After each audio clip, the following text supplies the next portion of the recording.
अभ्यास जैसे पुरुषार्थ अभी आत्मा में करना है, आत्मा के उसमें करना है, तो गुरुजी जैसे कोई भी ऐसे संजोग होते हैं, जैसे अभी किसी से कल झगड़ा हो गया गुरुजी, उदय कर्म में निकाल दिया उसको, करने वाली नीलू है, शुद्ध आत्मा नहीं है, अलग है, ये सब चला गुरुजी। लेकिन फिर वो जो होने के सब होने के बाद में भी आत्मा के अंदर जो आनंद और जो मतलब नहीं क्लियर होना चाहिए, वो क्यों नहीं होता है गुरुजी? अजीब सी घबराहट सी और अजीब से माहौल सा होता है अंदर, ना बोलने के लिए होता है ना घटने के लिए होता है, ऐसे ऐसी स्थिति हो गई कल मेरी। तो मैं बहुत थोड़ी डर गई गुरुजी। मेरे को चार्ज और डिस्चार्ज में बहुत घबराहट सी होती है कि कहीं नया चार्ज कहीं हो गया, ऐसे डर सा बैठ गया, नया चार्ज में गलत तो नहीं, नया चार्ज में गलत तो नहीं, नया चार्ज वो जरूरत नहीं है ना, वो जरूरत नहीं है। हो सकता है कभी कभी शारीरिक मानसिक प्रेशर आ जाता है संजोग के आदि, मैं मानता हूँ, मगर हमको तो संजोग से अलग रहना है ना, क्योंकि ये संजोग तो प्रकृति के है ना, इसमें डरने की क्या जरूरत है? आत्मा जो अविनाशी है उसमें कोई चेंज नहीं होगा, आत्मा की अनंत शक्ति है उसमें भी चेंज नहीं होगा, आत्मा मन वचन काया से मुक्त है उसमें भी कोई चेंज नहीं होगा, आत्मा कुदरती कानून से भी मुक्त है उसमें भी चेंज नहीं होगा, तो हमारे में तो कोई चेंज होगा ही नहीं। और जो भी चेंज होगा वो तो प्रकृति में होगा, और प्रकृति तो कुदरती रचना के अधीन है ही, तो उसमें तो मना करते ही नहीं है।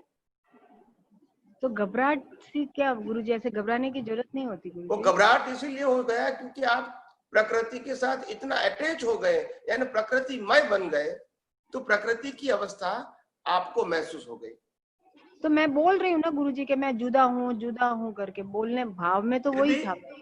फिर भी कभी क्या होता है कि अभी हमारा जो हमारी जो ये दृष्टि है, ये इतनी पावरफुल नहीं हुई है जितनी होनी चाहिए। तो हो सकता है कि आपने जो प्रयोग किया है वो प्रयोग सही है, गलत नहीं है, मगर प्रयोग के अंदर जो अनुभव का पावर चाहिए वो इतना नहीं होने से उनकी जो इफेक्ट होनी चाहिए वो नहीं हुई, और संजोगों की असर आपके ऊपर हावी हो गई। अच्छा, तो गुरुजी माफी मैंने बैठ के प्रतिक्रमण उसी वक्त कर लिया आत्मा शुद्धि का, तो अभी क्या गुरुजी उनके पास जाके भी करना पड़ेगा, बोलना पड़ेगा कि भाई गलती हो गई करके, या गलती नहीं है तो क्यों बोलूं, ऐसा सोचना चाहिए, मेरी गलती नहीं है मैं क्यों बोलूं करके? नहीं, आप अकेली बात करते हो या दूसरे व्यक्ति के साथ जो कुछ बिहेवियर हो गए उनकी बात करते हो? दोनों की गुरुजी। नहीं तो उनकी नहीं गुरुजी, सिर्फ मेरी मैं उनकी नहीं कर रही हूँ। मैं क्या करूँ, मैं जाके बोलूं उनको सॉरी, क्या करूँ? नहीं, मेरा कहने का मतलब क्या है कि देखो, संसार के अंदर अगर प्रकृति की गलती हो गई है, व्यवहार की बात करता हूँ, और प्रकृति किसी के पास माफी मांगती है या सॉरी कहती है, तो उसमें कमी क्या है? आखिर हमको तो जीवन जीना है आनंद से, और बाकी हम तो प्रकृति से मुक्त है ही। तो प्रकृति को लगता है कि मेरे को अच्छा जीवन जीना है, शांति से जीवन जीना है, और एक दूसरे के प्रति बिना राग द्वेष किया हुआ जीवन जीना है, और गलती हो गई है तो मैं माफी मांग लूं। तो ये प्रकृति की माफी मांगे, इसमें क्या कोई कमी है? कोई बात नहीं, मगर इसको आध्यात्म विज्ञान में पुरुषार्थ नहीं कहते हैं। हाँ गुरुजी, वही तो आत्मा विज्ञान, उसमें नहीं पुरुषार्थ कहेंगे इसको। तो प्रकृति ने गलती किया है, प्रकृति माफी मांगे, इसमें क्या तकलीफ भी क्या है? कोई नहीं। तो अभी यहाँ पे प्रकृति बीमार हो गई तो हम डॉक्टर के पास नहीं जाएंगे, दवाइयां नहीं लेंगे ना गुरुजी, लेंगे बस। तो इसमें क्या है? प्रकृति की गलती हो गई, प्रकृति माफी मांगते हैं। तो इस स्टेज पे पुरुषार्थ कहाँ आता है गुरुजी? इस स्टेज पे अभी ये जो मेरा स्टेज है, हमको तो प्रकृति की हर क्रिया से अलग ही रहना है। गलती किया वो भी उदय कर्म है, और क्षमा मांगते हैं वो भी उदय कर्म है। आप समझे? हाँ गुरुजी, हाँ। यही दृष्टि हमारी होनी चाहिए, और मैं मन वचन काया से मुक्त ऐसा शुद्ध आत्मा हूँ। जी गुरुजी। नहीं तो फिर प्रेशर हो जाएगा आपको। हाँ, मैंने गलती किया, वो प्रेशर की जरूरत अपनी दृष्टि में नहीं है।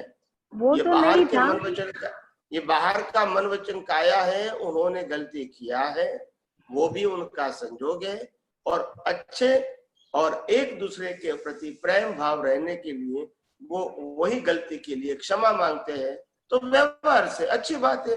उसमें से आध्यात्म मार्ग में उसकी कोई वैल्यू नहीं है। तो मगर व्यवहार में इसकी कीमत है। नहीं गुरुजी, अब व्यवहार की वो नहीं चाहिए, उसमें वैल्यू नहीं चाहिए गुरुजी। नहीं, मगर मेरा कहने का मतलब ये है कि व्यवहार का नहीं चाहिए, वो तो बराबर है। मैं ये नहीं कहना चाहता हूँ कि व्यवहार में डीप में उतरने की जरूरत है, मगर कहने का मतलब अगर हम बीमार हैं और बीमार है तो घर के लोग कहते हैं कि भी आप डॉक्टर के पास जाके दवाइयां ले लो ताकि ये आपको जल्दी से आप स्वस्थ हो जाए। आप कहते हैं नहीं नहीं, जो भी होना था वो हो गया, और जहां तक वेदनीय कर्म लिखा है वहां तक मैं वेदनीय कर्मों को स्वीकार करने के लिए तैयार हूँ। तो डॉक्टर के पास जाना, दवा लेना मेरे को अच्छा नहीं लगता है। तो ठीक है, एक व्यू पॉइंट हो सकता है,